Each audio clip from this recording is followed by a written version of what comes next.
Based on the short story The Gift of the Cochise, originally published in Collier's magazine in 1952, Hondo is a 1953 novelization by American author Louis L'Amour, adapted from the film of the same name. The narrative unfolds in the Arizona of 1870, immersing readers in the journey of Hondo Lane, a U.S. Army scout who stumbles upon an isolated homestead nestled within Apache territory. As Hondo arrives at this secluded abode, he encounters Angie Lowe, a resolute woman, and her 6-year-old son, Johnny, both oblivious to the peril that lurks in their vicinity. When the U.S. government breaches its treaty with the Apache natives, Hondo assumes the solemn responsibility of shielding Angie and Johnny from the imminent threats of violence. However, Hondo's loyalties are tested, for he once was wed to a Native American woman and lived among her people for 5 years. The 1953 film adaptation of Hondo, from which the novel originates, was directed by John Farrow and featured John Wayne in the role of Hondo, Geraldine Page as Angie, and Lee Ocker as Johnny. Narrated in the third-person past tense, the story commences on a secluded ranch in 1870 Arizona. Angie Lowe, a pioneer woman, and her young son, Johnny, toil away at their homestead when an enigmatic stranger suddenly emerges on foot. Carrying saddlebags and a rifle, the man introduces himself as Lane, a military messenger affiliated with the U.S. Army Cavalry. Lane explains that he lost his horse following an encounter with Native Americans. During their conversation, Angie discloses that her hired hand departed after starting to train her 2 horses. Lane offers to complete the horse training himself, having deduced from the state of disarray in Angie's home that her husband has been absent for a considerable duration, a fact that Angie concedes. As night falls, Angie extends an invitation for Lane to spend the night in her house. While examining Lane's rifle, Angie notices the engraving Hondo Lane and realizes that he is the same man responsible for 3 deaths the previous year. In a bid to protect herself, Angie attempts to shoot Hondo, only to discover that the gun is empty. Unfazed, Hondo reloads the firearm and cautions Angie against aiming it in his direction. Before his departure, Hondo confides in Angie, remarking that she reminds him of a woman from his past. However, Angie and Johnny's peaceful existence on their ranch is disrupted when Apache warriors, led by Chief Vittoro and his second-in-command, Silva, launch an attack. The Apaches become aggressive with Angie, but young Johnny bravely intervenes, firing a pistol at Silva. When Silva retaliates, Johnny hurls the pistol at him, catching Vittoro's attention. Impressed by Johnny's audacity, Vittoro bestows upon him the honor of becoming an Apache blood brother. Vittoro inquires about Angie's husband, advising her that if he does not return soon, she may need to marry an Apache as a boy requires a father. Meanwhile, Hondo returns to his cavalry station and reunites with his friend Buffalo Baker. Hondo informs his superiors that C Company has suffered a devastating defeat at the hands of the Apaches during their mission to escort settlers north.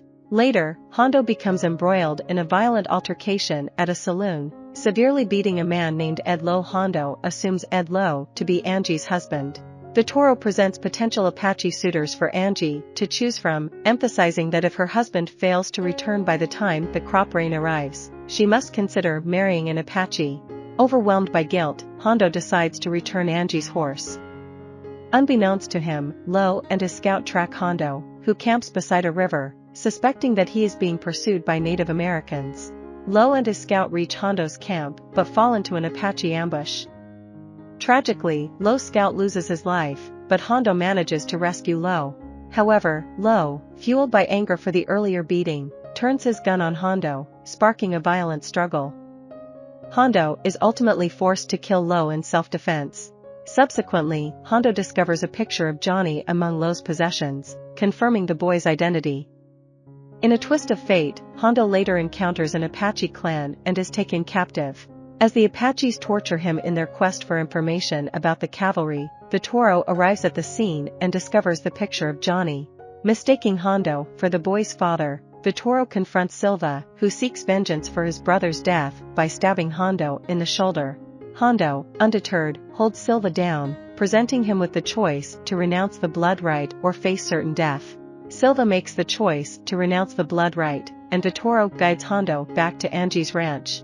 When Vittoro inquires if Hondo is her husband, Angie, in a protective gesture, decides to lie and affirms that he is indeed her husband. Accepting this, Vittoro instructs Hondo to raise Johnny according to Apache customs and departs. Before the Apache warriors disperse, Silva commits a final act of provocation by killing Hondo's loyal dog, Sam, and leaving its lifeless body on the porch, serving as a grim reminder of their ongoing rivalry. As Hondo convalesces from his injuries, his bond with Angie grows stronger. He is on the verge of revealing the truth about Angie's husband when Vittoro arrives, interrupting the opportunity. Vittoro informs them that the cavalry is on its way back and implores Hondo to refrain from aiding the Apaches while also keeping their location a secret. Hondo agrees to the first request but declines the second, and Vittoro acknowledges Hondo's sincerity. Angie confesses her love for Hondo, and later, the U.S. Army arrives at the ranch, led by Commander Lieutenant McKay and Scouts Baker and Lenny.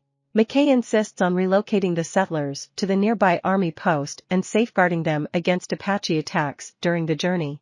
Lenny, however, reveals that he found Lowe's lifeless body and notices the similar tracks between Lowe's horse and Hondo's steed.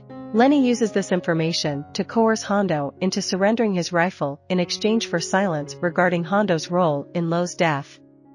Unbeknownst to them, Angie overhears their conversation. Before Hondo departs, he decides to reveal the truth to Angie about her husband. He also contemplates informing Johnny, but Angie persuades him otherwise, asserting that she no longer loves Lowe. In response, Hondo passionately utters the Native American word Varlabania, signifying forever. In essence, Hondo proposes marriage to Angie and pledges to stay with her at the ranch while the cavalry proceeds deeper into Apache territory. Hondo later confides in Baker, expressing his concerns that McKay's leadership is leading them into a potential massacre. Subsequently, Hondo and the others join the cavalry and head toward the fort after the army's return forces the Apaches to retreat. The troop falls into an ambush set by the Apaches.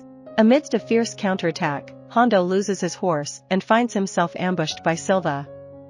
A ferocious skirmish unfolds, resulting in Hondo ultimately prevailing and killing Silva. With the Apaches forced to retreat, McKay announces that General Crook will soon arrive with reinforcements to confront the Apache threat. Hondo can't help but mourn the impending end of the Apache way of life. In the final resolution, Hondo makes the decision to bring Angie and Johnny to live with him as a united family on his ranch in California. I hope you enjoyed this video. Leave a like if you did and be sure to subscribe. Thank you.